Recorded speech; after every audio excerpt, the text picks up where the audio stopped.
Hoy quiero explicarte qué es una recesión. Y quiero hacerlo porque lo hemos estado escuchando últimamente por todos lados y lo vamos a seguir escuchando por lo menos durante varios meses más. Y esto no es todo, dependiendo de qué tan grave o qué tan grande sea, todos vamos a sentir los efectos de esta recesión. Voy a manejar un enfoque de la recesión aquí en Estados Unidos, pero puedo asegurarte que así funciona en todos los países y en todos los países la vamos a sentir. ¿Qué pasó? Oh, pues, la recesión. Así es que solo dame unos 20 minutos para explicarte qué es una recesión y qué podemos esperar para los próximos meses. Y como siempre, te recuerdo que si te gustan este tipo de videos, no olvides suscribirte y dejar un valioso like. Yo vivo en San Diego, California y hago videos informativos sobre diferentes temas dirigidos a la bella comunidad latina en Estados Unidos, México y el mundo.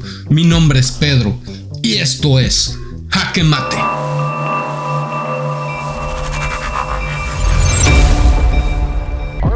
Turning point, headed for a recession. Storm clouds of recession looming, and the storm is really coming. With inflation at a 40-year high, many experts warn of a possible economic slowdown. A recession is almost inevitable. Comúnmente usamos la palabra economía para sumarizar millones de transacciones, millones de personas haciendo millones de decisiones, todas conectadas entre sí. El resultado de estas decisiones que cada persona toma para comprar o vender algo nos advierte si esta línea roja y delgada sube o baja. Todo lo que este número de transacciones nos da en su conjunto a lo largo de un año se le llama GDP aquí en Estados Unidos, Gross Domestic Product, y en México se le llama PIB, Producto Interno Bruto. El GDP o PIB es como el recibo que nos dan en la tienda cuando compramos algo, pero en este caso es el recibo de la economía, es un recibo de cada cosa hecha y cada cosa vendida en una economía. Todo está combinado en este pequeño punto que suma todo lo que produce la economía de un país. Ahora, si eres de ese tipo de personas que buscan una definición más técnica de cada palabra, puedes consultar las fuentes en la descripción de este video, pero ahorita quiero usar algo un poco más didáctico para que todos podamos aprender algo. Imagina que cada televisión que compran, cada lección de música que toman, cada vez que compras una pizza, un pedazo de pizza, cada vez que llevas tu carro a que lo laven, cada par de zapatos, cada celular o cada videojuego, cada control, todo lo que las personas compran y venden durante un año en un país se combina y se guarda en este pequeño punto rojo que se pone en esta gráfica.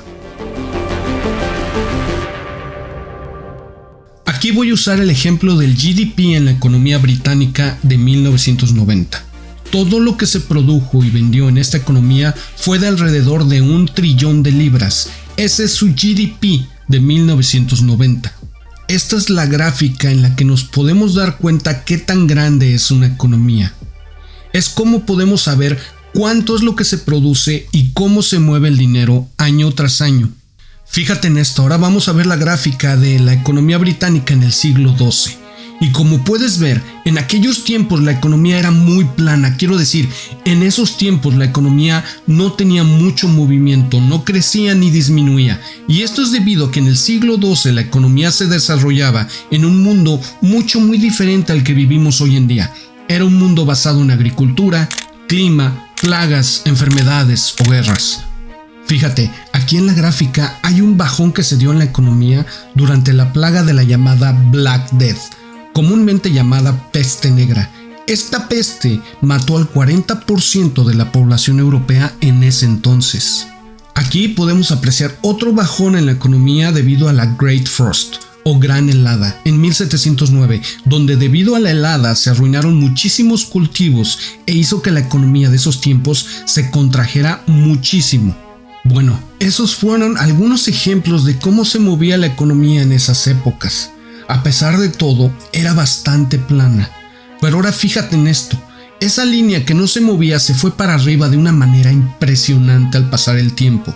Y esto fue debido a que el ser humano empezó a desarrollar la ciencia, no solo haciéndose más listos o productivos, sino que estaban entusiasmados con hacer más cosas y hacerlas más eficientemente. Todo esto sucedía mientras los seres humanos desarrollaban y difundían un nuevo sistema económico con reglas que premiaban a los que inventaban, producían y vendían cosas que hicieran o contribuyeran por una vida mejor tanto para el comprador como para el vendedor. Este sistema se llamó capitalismo, y este capitalismo, junto con la industrialización, fue el detonante que permitió que todo esto sucediera. Y quiero hacer una pequeña pausa aquí. Lo que digo puede ser muy simple, pero el capitalismo y la industria significan más que todo esto. Así que ve a la descripción del video, explora mis fuentes y puedes encontrar muchísima información de estas dos simples palabras que significan mucho. Así pasó el tiempo y la gente pudo hacer más y más cosas que se pudieran vender, y así hubo más y más GDP o PIB en cada país, más cosas que hicieran grande una economía. Y esto no pasó solo en Inglaterra, que estoy usando de ejemplo, sino en todo el mundo. Mira, esta es una parte del PIB en México y cómo ha ido creciendo exponencialmente. Aquí tenemos que aclarar una cosa. Este nuevo sistema económico tiene una pequeña trampa. A diferencia del sistema económico durante el siglo XII, que tenías una línea que no subía ni bajaba al pasar del tiempo, este nuevo sistema fue elaborado con la idea de que la línea siempre tuviera que ir hacia arriba. El capitalismo incentiva a las personas a hacer ya sea mejores productos o negocios más productivos al pasar el tiempo, empujando la gráfica hacia arriba cada año. Y cuando la magia del capitalismo no hace que la línea vaya hacia arriba, cosas malas pueden suceder. Ok, veamos todo lo que te acabo de explicar de una manera más práctica. La recesión en su máxima expresión. Durante y después del siglo XIX, el capitalismo experimentó un crecimiento muy fuerte, por lo menos en el lado oeste del planeta. Europa y Japón no, porque hubo la Primera y la Segunda Guerra Mundial, que platicaremos después en otro episodio, y no permitió mucho de su desarrollo. Pero sí creció tanto. ¿Qué significan todas estas caídas? Mientras pasaba el tiempo, se descubrió un patrón en todas las gráficas de GDP o PIB de todos los países. Había momentos donde bajaba la producción y venta de cosas. Estas bajadas no estaban necesariamente ligadas a la agricultura o el clima como en la antigüedad, pero bajaban, y a estos periodos de tiempo se les llamó recesión, un retroceso en la cantidad de cosas que se pueden vender o producir en un país. Por ejemplo, aquí está el GDP de Estados Unidos desde 1948. Y aquí están todas las recesiones que han habido a lo largo de la historia. Han habido como 12. Y aquí está, por ejemplo, la última que tuvimos por culpa de la pandemia de COVID-19, la cual fue muy rápida. Es más, casi ni la sentimos. Pero la última gran recesión fue aquí, en el 2008. Fue tan grande que probablemente cuando te dicen recesión, piensas en lo que pasó durante el 2008, 2009 y 2010. Subprime derivative, a subprime mortgage meltdown, a housing bubble. Ok, pero ¿qué es lo que hace que estas gráficas bajen? Bueno, pues esa respuesta no la puedes saber al solo mirar esta gráfica. Tienes que meterte a uno de estos puntos rojos, escudriñar ahí adentro y ver qué es lo que tiene que suceder para crear un número negativo en la economía. El capitalismo es un juego basado básicamente en dos jugadores, la gente y los negocios, o formalmente conocidos por los economistas como households, que son todos los hogares familiares, o firms, que son todas las marcas o compañías. En este ejemplo, digamos que toda la economía de un país está concentrada en tu vecindario. Supongamos que vas tú a la panadería del barrio y pagas $3 por una deliciosa barra de pan. La panadería es un negocio que usa ese dinero para pagar a sus empleados. Estos empleados son otros individuos que también viven en tu vecindario y que también van a gastar su dinero en otros negocios.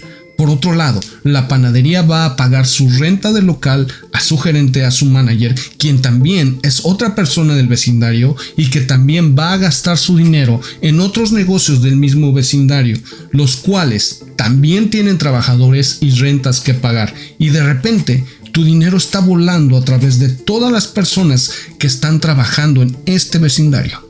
La economía está bien en tu vecindario, hay trabajos para todos y todos tienen un ingreso que les permite comprar cosas. La panadería y otros negocios sienten que hay mucha demanda de sus productos y contratan más personas para poder hacer más pan.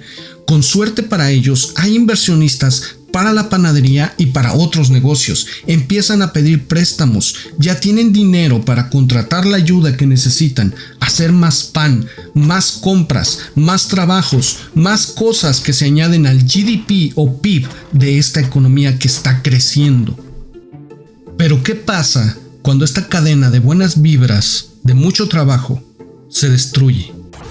Todo empieza cuando vas a la panadería y notas que algo cambió. De repente han aumentado el precio del pan a $4 y el panadero dice: mil disculpas, mano, pero el precio de la harina ha subido, tú sabes, la inflación, cadenas de suministro, lo que sea, siempre hay un pretexto. Y lo más importante aquí es cómo te afecta a ti.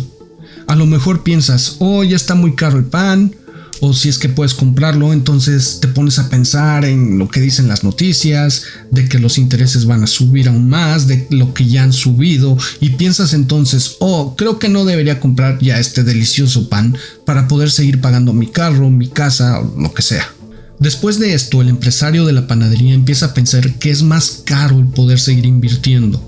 Empiezas a escuchar temores de un colapso económico en internet o en las noticias, porque hay una guerra en un país lejano que nos va a afectar a todos. Llegas a pensar que es más prudente guardar tu dinero que gastarlo en lugar de una deliciosa barra de pan. Al mismo tiempo que pasa esto, tus vecinos empiezan a sentir lo mismo y a hacer lo mismo. Deciden que ese pedazo de delicioso pan es muy caro para seguirlo comprando y prefieren hacer su propio pan casero en casa. Al tener menos demanda por el pan, empieza a haber una interrupción en tu panadería local. Estás haciendo mucho pan, pero no tienes demanda. Para estos momentos, la panadería tiene demasiados trabajadores contratados que contrató durante esa buena época de ventas, pero ya no tienen las ganancias para poder pagarles a todos, así que tienes que despedir o mandar a descansar a todos o casi todos. Por otro lado, el desempleo se acelera drásticamente. Perdí mi trabajo, te dice una vecina muy triste, lo que hace que te dé más miedo todo lo que está pasando a tu alrededor y piensas que deberías de tener más cuidado al gastar tu dinero, y esta opinión se empieza a generalizar por todos lados. Lo que fue una decisión de gastar menos dinero significa que muchos empleados en tu vecindario no tendrán su pago o serán despedidos. No podrán ir a otros negocios a gastar dinero, lo que significa que otros negocios no tendrían ganancias ni para pagar sus empleados tampoco o producir más cosas. Y ahora más gente está escuchando de todo esto y están diciendo que ellos tampoco quieren andar gastando dinero. Y de repente tenemos menos y menos transacciones, menos préstamos, menos inversiones. Ahora la economía que estaba floreciendo alguna vez está experimentando una especie de efecto dominó. Menos cosas se están produciendo y menos cosas se están comprando. La economía de tu vecindario se está encogiendo, se hace mucho más pequeña, hacen menos cosas, el GDP o PIB es menor que el del año anterior, el vecindario está en recesión.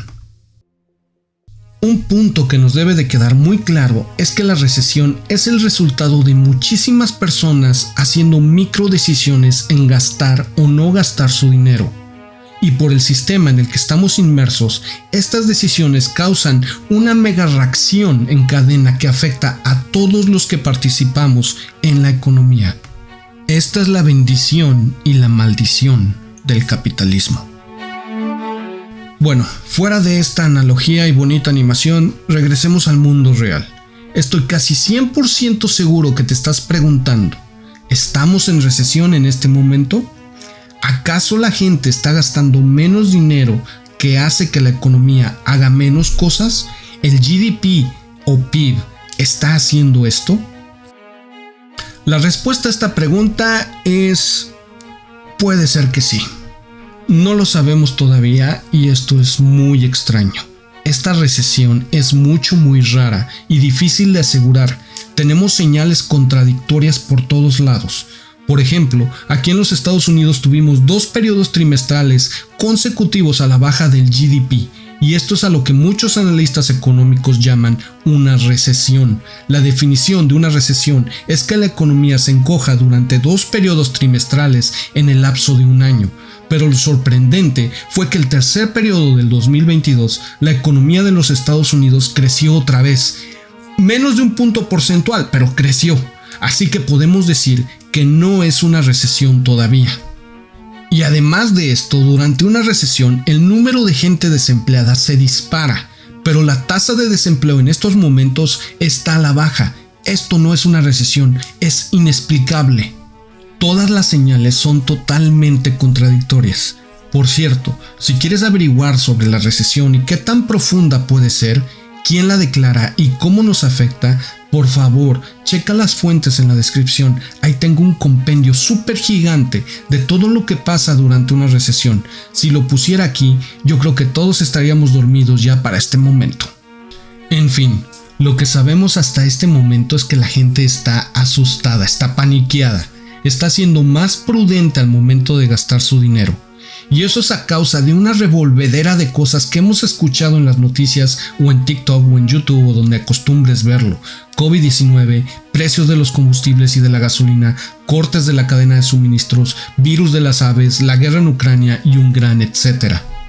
El resultado de todo eso es menos de esto y más de esto, causando que millones de personas tomen miles de microdecisiones todos los días de cómo gastar menos dinero. La economía solo funciona si la gente gasta dinero y empuja a los negocios a vender más o a hacer más cosas, y ese es el punto principal de este video. Y lo que se esconde en esta gráfica es que estamos lidiando con personas que toman sus decisiones basadas en cómo se sienten, y eso es realmente muy difícil de predecir, medir o controlar. Y se puede hacer, claro que se puede hacer. Quiero decir, ve el video que hice sobre la inflación y verás cómo realmente nos manipulan a todos para que hagamos lo que quieren. Aquí arriba te dejo un link y en la descripción también para que no te lo pierdas. Lo que te puedo decir es esto. Una recesión es muy probable que suceda. Posiblemente estés mirando esto unos 6 meses después de que lo publiqué y posiblemente la recesión ya esté aquí. No lo sé. El hecho más concreto es que cuando vemos esta línea nos podemos dar cuenta de que una recesión es totalmente normal y natural en todas las economías. Es parte de nuestro sistema económico. Muy probablemente sea que viene y luego se va. La gente se quedará sin trabajos, los negocios cerrarán sus puertas, posiblemente para siempre, y en algún punto, por alguna razón, como política o porque termina una guerra o sentimientos generales de la población, miles de personas tomarán millones de decisiones nuevamente que detendrán que la gráfica se vaya para abajo y empiece a subir nuevamente. De eso podemos estar seguros. Así que no te desesperes, no te preocupes, vive bien y vive feliz. Mi nombre es Pedro y esto es Jaque Mate.